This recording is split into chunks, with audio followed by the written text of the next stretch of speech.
Salam Rahayu dan salam cahaya untuk teman-teman semua. Kembali bersama Enden di sini. Kali ini saya akan ngobrol santai dengan seorang survivor COVID-19 dengan klaster keluarga. Seperti kita ketahui bersama, akhir-akhir ini COVID-19 melonjak tajam. Apalagi dengan adanya varian baru membuat banyak jatuh korban, dan tidak peduli korbannya bisa lansia, dewasa, remaja, bahkan anak-anak. Kondisi ini membuat kita semua menjadi cemas, was-was, dan ada juga sampai ke tingkat stres. Untuk memberikan semangat dan motivasi kepada para survivor yang lain, mungkin yang sedang mengalami kondisi yang sama saat ini, yuk kita sama-sama mendengarkan sharing pengalaman-pengalaman beliau dalam menghadapi masa-masa kritis. Ketika itu, tidak hanya beliau yang terpapar COVID-19, tetapi juga kedua putra-putrinya dalam waktu bersamaan. Oke, Mbak Budiarti, silakan memperkenalkan dirinya, kemudian Mbak bisa mengeksplor semua pengalaman-pengalaman Mbak dalam menghadapi kondisi-kondisi yang kritis tersebut. Silakan, Mbak. Halo pemirsa, saya Budiarti. Saya seorang ibu dengan 3 orang anak yang bekerja di dunia medis pastinya. Saya seorang survivor COVID-19 dengan 2 orang anak saya di tahun 2020, tepatnya di bulan Oktober. Saat itu saya dinyatakan COVID-19 terdeteksi dari klaster perkantoran, di mana salah satu rekan kerja saya dinyatakan COVID-19. Kemudian di 2 hari kemudian saya mengalami gejala yang cukup ringan, di mana ada batuk, demam, kemudian juga radang tenggorokan. Kemudian saya tertracing pada ring 1 untuk melakukan swab atau PCR. Setelah saya melakukan tes swab dan PCR tersebut, hasilnya adalah saya positif COVID-19. Tentunya perasaan itu sangat membuat saya kaget dan syok, karena di rumah saya itu ada seorang bayi. Kebetulan saya memang habis cuti melahirkan dan baru masuk kantor, lalu kemudian baru 1 minggu masuk dan dinyatakan sebagai dinyatakan COVID-19. Kemudian juga saya mempunyai seorang balita, anak saya yang kedua, namun anak saya yang pertama di usia 9 tahun. Akhirnya setelah saya dinyatakan COVID-19, maka saya melakukan tracing kembali bersama keluarga saya, suami saya, dan kemudian juga ART saya dan anak-anak saya. Dan hasilnya yang mengejutkan adalah anak saya, 2 orang anak saya yang pertama dan kedua dinyatakan COVID-19. Akhirnya kami bertiga harus melakukan isolasi mandiri, harus keluar dari rumah karena di sana ada bayi tentunya. Namun suami saya dan ART serta bayi alhamdulillah dinyatakan negatif gitu ya. Dan yang sangat menakjubkan adalah bayi saya dinyatakan negatif COVID, padahal interaksinya lebih cukup kuat gitu ya. Tapi pada saat itu posisinya bayi saya sedang mengasi, jadi saya memberikan ASI, tentunya ASI eksklusif full. Tapi dengan beritanya saya COVID-19 dan tidak memungkinkan saya melakukan isolasi mandiri di rumah, maka pilihannya adalah saya harus melakukan perawatan di rumah sakit karena saya memang mengalami gejala ringan seperti itu. Terus ketika Mbak Budiarti ini dinyatakan terinfeksi virus COVID-19, tentunya untuk Mbak mencapai ke rumah sakit tersebut, adakah Mbak kesulitan dalam mencari transportasi? Karena saat itu semua orang kan khawatir, semua orang takut untuk dia menghindar dari terjangkitnya virus COVID-19 tersebut. Apa yang Mbak lakukan untuk mencapai ke rumah sakit tersebut? Betul sekali, gelombang COVID-19 yang di tahun lalu di 2020 tersebut adalah gelombang pertama yang dimana masyarakat masih awam, kemudian juga sangat-sangat tidak terlalu banyak pengetahuan terhadap COVID-19 untuk bagaimana menanganinya. Dan pada saat saya mau berangkat ke rumah sakit pun itu mengalami kendala karena tidak mungkin yang sehat harus mengantar yang sakit ya, apalagi kondisinya adalah terinfeksi virus COVID-19. akhirnya saya memutuskan untuk berangkat pakai taksi kala itu gitu ya, dengan repot sekali pasti tentunya gitu. Dengan kita akan memprefer 14 hari di rumah sakit, pastinya dengan bawa 2 orang anak, yang 1 anak balita, yang dibawa pasti repot sekali ya.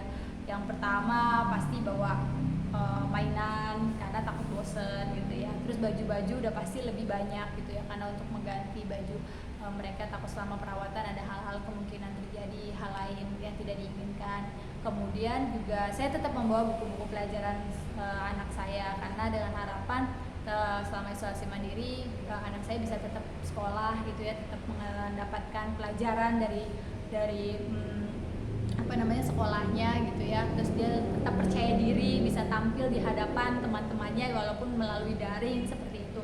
Dan banyak sekali pasti yang bawa gitu, dan yang saya bawa. Dan kemudian juga pastinya berangkat dengan cara prokes yang sangat ketat. Saya memakaikan masker untuk anak-anak saya dengan cara didobel maskernya. Kemudian kondisi taksinya pun kita buka supaya sirkulasi udaranya masuk gitu ya. Dan saya bilang ke anak-anak saya, nanti di taksi jangan banyak cerita ya, kita diem aja gitu. Maksudnya untuk mengurangi interaksi lah seperti itu. Tapi alhamdulillah karena juga rumah sakitnya juga hal yang sudah disupport dari pihak perusahaan saya, jadi begitu sampai rumah sakit kami sudah ditunggu sih di UGD untuk proses perawatan. Oke, jadi Mbak itu luar biasa ya. Mbak masih bisa tetap tenang, Mbak masih bisa semangat, walaupun kondisi Mbak sendiri sedang tidak nyaman, Mbak tetap harus mengawasi kedua anak-anak Mbak. Ketika itu bagaimana perasaan Mbak ketika Mbak dihadapkan dengan kondisi-kondisi yang ya boleh dikatakan tidak nyaman kondisi itu? Bagaimana Mbak mensiasati? Yang pasti baru saat pertama kali dinyatakan bahwa saya terinfeksi virus COVID-19 ini adalah perasaan yang sangat sedih sekali ya, bahkan menyesali gitu. Kenapa saya harus keluar rumah pada saat itu gitu ya. Jadi sebenarnya saya pada saat itu sedang cuti melahirkan 3 bulan. Harusnya saya masuk ke kantor itu 3 hari lagi, tapi karena satu dan lain hal saya masuk lebih awal gitu. Saya harus ada yang harus saya urus gitu. Itu seperti penyesalan gitu, kenapa saya harus berangkat kantor ya, karena saya tahunya sepertinya COVID-19 ini saya dapat dari klaster perkantoran saya sendiri gitu. Tapi kita kan tidak bisa menyesali hal itu berlarut-larut gitu, yang ada kita harus tetap bangkit dan harus memberi semangat gitu. Dan kemudian juga sedih karena harus berpisah dengan anak saya yang bayi yang tadinya lagi saya beri ASI gitu ya, kemudian saya harus putus ASI-nya selama saya perawatan di rumah sakit, karena rumah sakitnya cukup jauh dengan wilayah yang saya tempati sekarang. Dan bercampur aduk sebenarnya pada saat itu perasaan saya sendiri kalau saya mau mengikuti perasaan saya, tapi saya harus bangkit karena anak saya sendiri 2 orang itu hanya gejala ringan dan yang satu lagi hanya OTG gitu. Jadi saya punya semangat bahwa mereka harusnya bisa lebih sembuh lebih cepat gitu ya. Tapi kalau misalnya bundanya drop atau tidak bisa memberikan motivasi untuk mereka melakukan perawatan itu, yang tentunya pasti membuat anak-anak bosen ya kalau bisa 14 hari di rumah sakit tanpa aktivitas yang dia biasa lakukan mungkin di rumah, dan terpisah dengan orang-orang yang mungkin biasa dia interaksi dan dia sayangi ya, papahnya, adiknya, seperti itu. Jadi alhamdulillah ya Mbak bisa melewati cobaan-cobaan yang harus Mbak lewati. Akhirnya Mbak bisa berkumpul kembali bersama keluarga dengan sehat walafiat. Ya memang hidup ini penuh dengan ujian Mbak. Tinggal kita bagaimana menyikapi ujian itu. Ketika kita menjalaninya dengan sabar, dengan tenang, maka pertolongan Tuhan pun akan segera datang. Tadi bincang-bincang saya dengan seorang survivor, kemudian di sini juga saya minta untuk Mbak bisa memberikan motivasi atau pesan-pesan penyemangat untuk teman-teman survivor yang lainnya yang barangkali mengalami permasalahan yang sama dengan Mbak. Silahkan Mbak, apa pesan-pesan untuk teman-teman?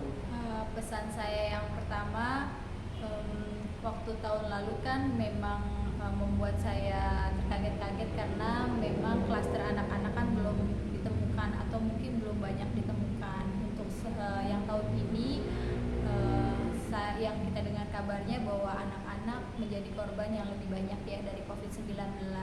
Tentunya diperlukan orang tua yang sangat mensupport gitu ya, karena biasanya mungkin anaknya terkena dari bunda atau papahnya sendiri seperti itu. Kita harus memberikan dukungan kepada anak, itu yang pertama, bahwa COVID-19 itu bisa disembuhkan. Dan yang kedua adalah kita memperhatikan nilai gizi dan nilai makanan yang sehat untuk anak-anak untuk meningkatkan imunitasnya. Yang ketiga adalah ketika dinyatakan COVID-19 pada klaster keluarga, misalnya ibu, ayah, dan anaknya, dan melakukan isolasi mandiri, itu justru menjadi waktu yang dimana selama isoman 14 hari itu orang tua memiliki quality time terhadap anak. Jadi kita manfaatkan sebaik-baiknya.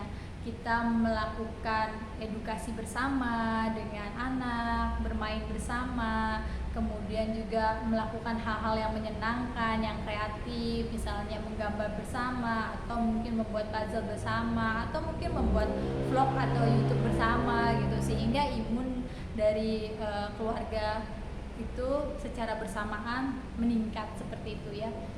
Kemudian untuk mungkin yang bergejala ringan gitu ya, tetap diperhatikan langkah-langkah pengobatannya, bahwa sebenarnya COVID-19 ini akan sembuh dan bisa diobati jika ditangani dengan tepat gitu ya. Kita tidak boleh lengah juga dengan COVID-19. Maksudnya di sini mungkin banyak yang beredar tentang konspirasi atau mungkin ada berita-berita hoax yang kurang baik tentang COVID-19. Buktinya nakes, para dokter gitu ya, dan saya juga sendiri gitu mengalami infeksi COVID-19 itu, artinya COVID-19 itu ada gitu ya.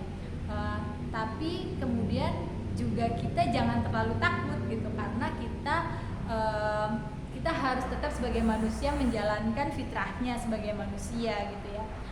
Jadi tetap tabah, tetap semangat, dan tetap menjaga kesehatan, dan tetap perhatikan prokes.